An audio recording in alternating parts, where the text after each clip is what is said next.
Palabra y vida. Con el padre Manuel Horta, desde Sevilla.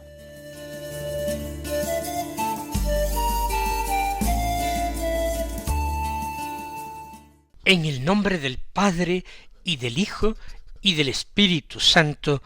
Amén. Alabados sean Jesús y María. Muy buenos días, queridos amigos, oyentes de Radio María y seguidores del programa Palabra y Vida. Hoy es el jueves de la cuarta semana del tiempo ordinario. Este jueves es 5 de febrero. En este día la Iglesia celebra la memoria de la mártir Santa Águeda. ¿Qué sabemos de ella? No mucho. Les transmito unas pocas noticias. Vivió en la primera mitad del siglo III y murió en la persecución del emperador Decio. Probablemente en torno al año 251 moriría. Nacería probablemente en el mismo lugar donde fue martirizada, en Catania, en la isla de Sicilia. Su familia parece ser que era una familia cristiana y noble, patricia. Desde niña ella consagró su virginidad a Cristo, y eso en tiempos de persecución era una decisión muy valiente. El prefecto romano, Quinciano, intentó obligarla a renunciar a su fe, a aceptar un matrimonio que le ofrecía prestigio a alguien de su clase, y ante su negativa firme fue sometida a varias torturas crueles. Según la tradición, le fueron cortados los pechos. También la tradición dice que en la prisión recibió la visita y el consuelo del apóstol San Pedro, que le curaría milagrosamente las heridas, y finalmente murió en la cárcel a consecuencia de los malos tratos y de los tormentos padecidos. Siendo muy joven, el martirio impresionó vivamente a los cristianos de Sicilia y rápidamente se extendió primero por toda la península italiana y después por toda Europa su culto. Es una de las pocas mujeres cuyo nombre aparece en el canon romano de la misa. Y en Catania, por supuesto, es su patrona, es su santa, y se la invoca particularmente en las erupciones del monte Etna, que como ustedes saben, también tiene erupciones volcánicas. Pues vamos entonces a escuchar el Santo Evangelio, que es, según San Marcos, como ya sabemos, y que está tomado del capítulo 6, los versículos 7 al 13, que dicen así: En aquel tiempo Jesús llamó a los 12 y los fue enviando de dos en dos, dándoles autoridad sobre los espíritus inmundos. Les encargó que llevaran para el camino un bastón y nada más, pero ni pan, ni alforja, ni dinero suelto en la faja, que llevasen sandalias, pero no una túnica de repuesto, y decía: Quedaos en la casa donde entréis, hasta que os vayáis de aquel sitio, y si un lugar no os recibe, ni os escucha, al marcharos, sacudíos el polvo de los pies en testimonio contra ellos. Ellos salieron a predicar la conversión, echaban muchos demonios, ungían con aceite a muchos enfermos y los curaban. Pues vamos a dirigir nuestra plegaria confiada al Señor, una plegaria en que no nos limitamos a pedir dones y gracias y favores, sino sobre todo luz. Por eso lo hacemos en diálogo con el Señor. Señor Jesús, tú llamas, y cuando llamas no das explicaciones largas a los llamados, no les ofreces seguridades previas, no les firmas un contrato de seguro a todo riesgo, no les aclaras el camino, ni siquiera les das un plano detallado de su itinerario. Los llamas y los envías.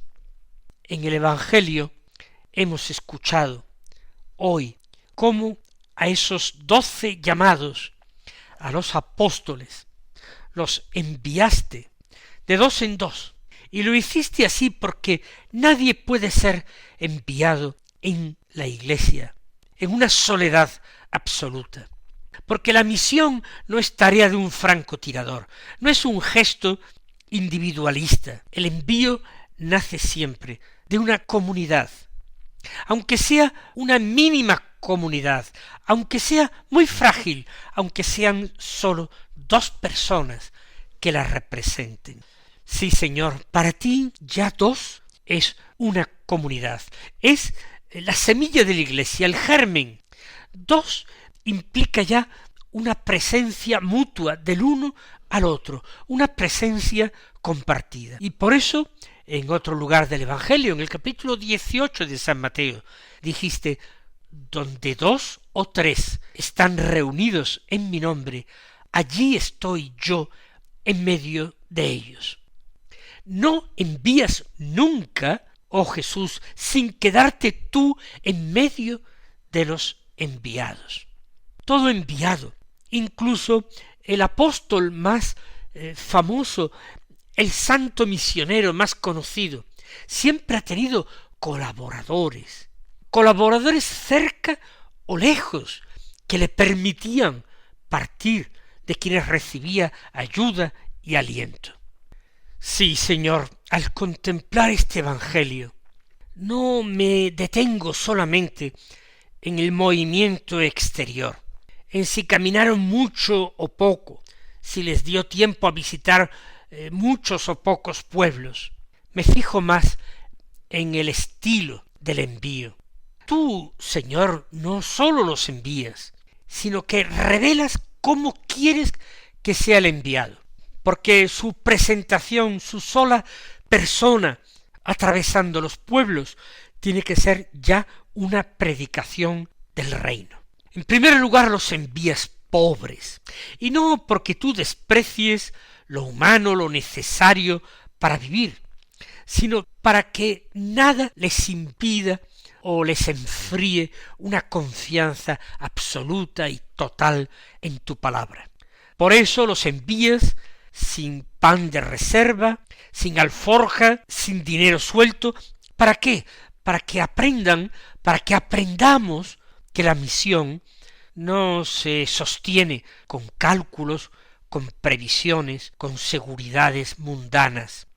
No, Señor, la pobreza que tú pides no es desprecio de lo terreno, no es abandono, miseria, es libertad, es la ligereza de quien no va cargado con grandes pesos, de quien no necesita una seguridad absoluta antes de dar un paso, el que no tiene miedo a ser robado y a ser detenido, porque no cuenta, porque es pequeño. Es esa pobreza que abre espacio a Dios y a los otros. Pero, Señor, entre las cosas que sí permites llevar, es un bastón, solo un bastón, nada más. Un bastón es un apoyo. ¿Y por qué esto? Porque se reconoce la propia debilidad. Se acepta que el cansancio va a sobrevenir. Se admite que el camino va a ser largo y que no siempre habrá fuerzas suficientes. Y el enviado no es un superhombre, ni tampoco un superhéroe. El enviado camina como un pobre que necesita apoyarse. El bastón es también signo del camino. Cuando yo he hecho esa peregrinación del camino de Santiago, ¿cuántos en él caminan apoyándose en un bastón? Es un símbolo del camino, es símbolo no de instalación. Las personas que peregrinan dejaban el bastón a la entrada de la casa o junto a la puerta. No es signo de instalación, de permanencia en un lugar, de posesión preciada.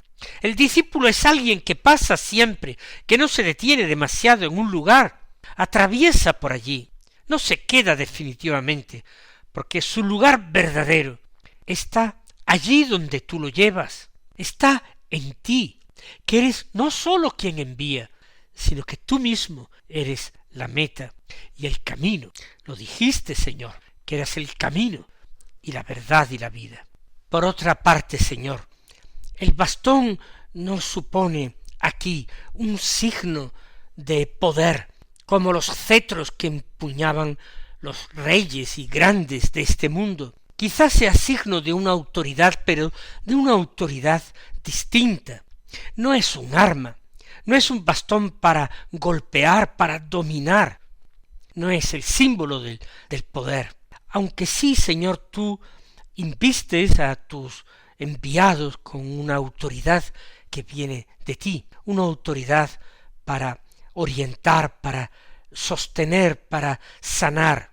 Además, Señor, les permites llevar sandalias, porque el enviado tiene que caminar mucho, porque la misión desgasta y el cuerpo importa. Cuidar los pies es cuidar también el camino. Cuidar el camino es cuidar la fidelidad que a ti se te debe. No nos pides gestos llamativos, nos pides constancia. No nos exiges hazañas, pero sí perseverancia. No pretendes que todos nosotros seamos héroes, pero sí que seamos obedientes continuamente, con la obediencia de la fe, con una obediencia que es confianza sin límites en ti. También nos dices que no llevemos una túnica de repuesto, que no vayamos preparados para cambiarnos cuando nos apetezca, que si nos ensuciamos con el polvo del camino, serás tú quien nos limpie, no unos vestidos nuevos que terminan igualmente ensuciándose. Tú eres la garantía de nuestra limpieza. Tú quien nos conviertes en hombres nuevos, no quien nos da un disfraz nuevo, sino que nos vistes desde dentro, si se me permite decirlo así. Que salgamos, Señor, tal como somos, tal como tú nos has llamado, sin disfraces, sin máscaras, confiados totalmente en que eres tú el que se ocupará de nosotros, como, según afirmaste, el Padre Dios se ocupaba de vestir a los lirios del campo, y ni siquiera Salomón, en todo su esplendor, se vistió como uno de ellos, con tanta hermosura. Luego, Señor, das a tus discípulos algunas encomiendas muy concretas, instrucciones, cómo llevar adelante esta misión. Les dices, por ejemplo, quedaos en la casa donde entréis. No hay que andar comparando ni cuál casa es mejor ni cuál casa es peor, ni más rica ni más pobre, ni más decente o más indecente, honrada o pecadora. No hay que buscar las mejores condiciones de ningún tipo. Aceptad lo que se os dé de buena voluntad, con generosidad. E incluso si no se os da nada, también lo prevé el Señor. Si no se os da nada, tampoco os preocupéis, sino que al salir del pueblo os sacudáis el polvo de los pies en testimonio contra ellos. La misión no depende de la respuesta que se recibe, y pienso, Señor, que esto hay que repetírselo a muchos de nuestros pastores, que miden el éxito de su apostolado por el número de personas que reúnen, que convocan. Es muy fácil eso. Basta con ofrecer cosas mundanas o con un estilo mundano. Basta con seguir la moda de los tiempos. Con eso basta para reunir a mucha gente.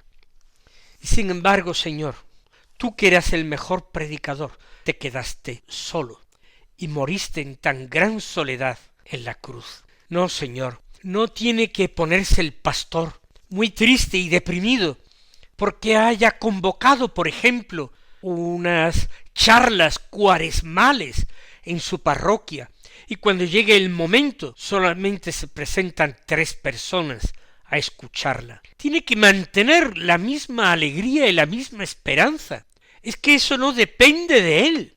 No tiene por qué entristecerse un pastor porque haya invitado a un grupo de oración y al final solamente se presenta el sacristán para rezar con él. No tiene que preocuparse por eso en absoluto. Lo suyo es dar testimonio.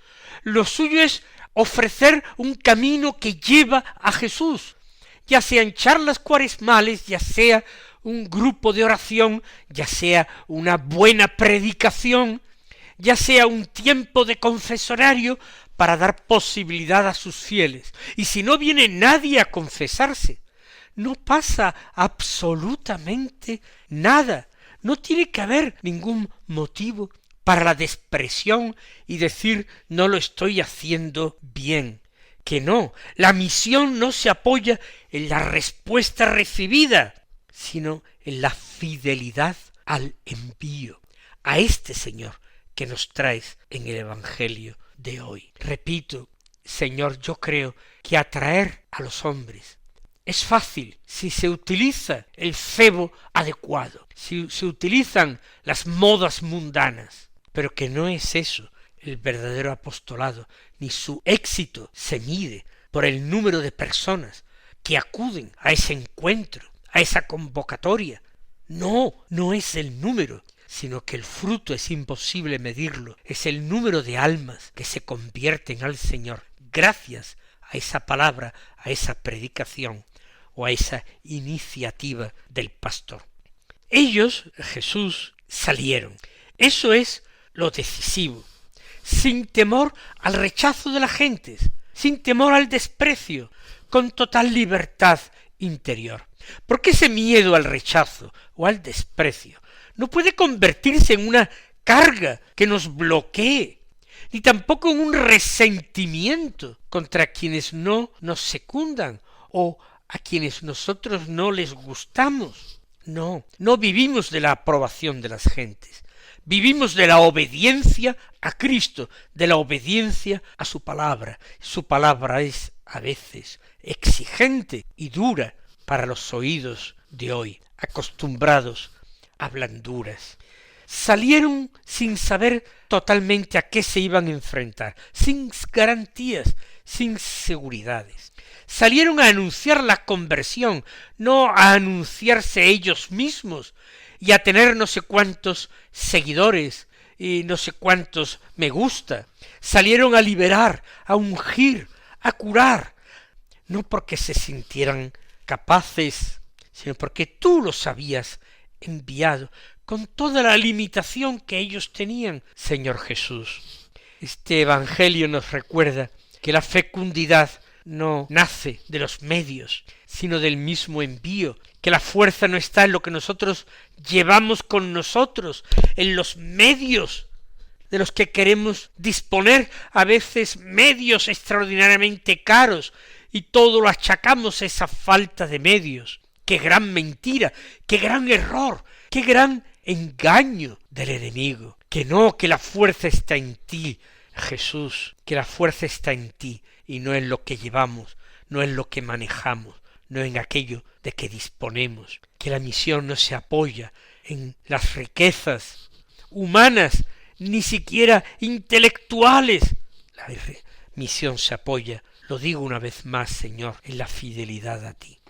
Enséñanos hoy a aceptar, Jesús, este estilo, a convertirnos realmente a este estilo de apostolado, que me parece a mí que hoy no se lleva, a caminar ligeros de equipaje, a no llenar y estorbar la misión con seguridades falsas, a apoyarnos solo en lo imprescindible, a vivir la comunión, la comunidad, aunque sea pequeña, aunque sea mínima, a confiar plenamente en que cuando tú nos envías, tu presencia va siempre en medio de nosotros, sosteniendo nuestro paso, abriéndonos el camino y dando fruto mucho más de lo que nosotros vemos.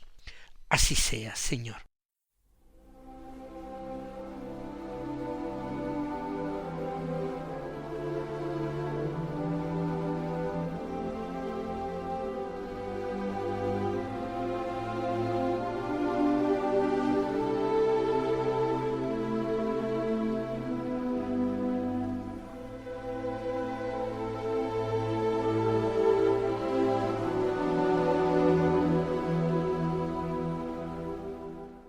Vamos a fijarnos brevemente en la primera lectura de la misa, que está tomada del primer libro de los Reyes, capítulo 2, versículos 1 al 4 y 10 al 12. Dice así: se acercaban los días de la muerte de David, y éste aconsejó a su hijo Salomón: yo emprendo el camino de todos, ten valor y sé hombre, guarda lo que el Señor tu Dios manda guardar, siguiendo sus caminos, observando sus preceptos, órdenes, instrucciones y sentencias, como está escrito en la ley de Moisés, para que tengas éxito en todo lo que hagas y a donde quiera que vayas. El Señor cumplirá así la promesa que hizo diciendo: si tus hijos vigilan sus pasos, caminando fielmente ante mí, con todo su corazón y toda su alma, no te faltará uno de los tuyos sobre el trono de Israel. David se durmió con sus padres y los sepultaron en la ciudad de David. 40 años reinó David sobre Israel, 7 en Hebrón y 33 en Jerusalén. Salomón se sentó en el trono de David su padre, y el reino quedó establecido sólidamente en su mano. Es curioso porque David, antes de morir, envía a su hijo a realizar un camino, el camino del Señor. Le dice, siguiendo sus caminos y cumpliendo sus instrucciones. Les dice, observando sus preceptos, órdenes, instrucciones y sentencias, como está escrito en la ley de Moisés. Pero nos dirigimos al Señor mismo, diciéndole: Señor Dios, en el umbral de la muerte, David no se acordó de sus bienes, de sus conquistas, sino que dejó una palabra de consejo para orientar la vida de su hijo. Caminar por tus caminos, guardar tus preceptos, vivir en fidelidad a ti. Eso es lo importante. Cuando todo pasa, permanece solo lo que se ha vivido delante de ti. El poder se apaga, la gloria se desvanece, la fama se olvida, la muerte llega, pero la promesa hecha a quien te escucha sigue en pie y va, Señor, más allá de la muerte temporal. Enséñanos, Jesús, a vivir de tal manera que también nuestra última palabra no sea una palabra de miedo, ni de apego a lo que dejamos, sino que también ligeros de equipaje y llenos de confianza, serenos en tu fidelidad, sabiendo que tú sostienes la historia de los hombres y nuestra propia historia. Creamos que más allá de nuestra vida cumples siempre lo que prometes. Mis queridos hermanos, el Señor os colme de sus bendiciones y hasta mañana si Dios quiere.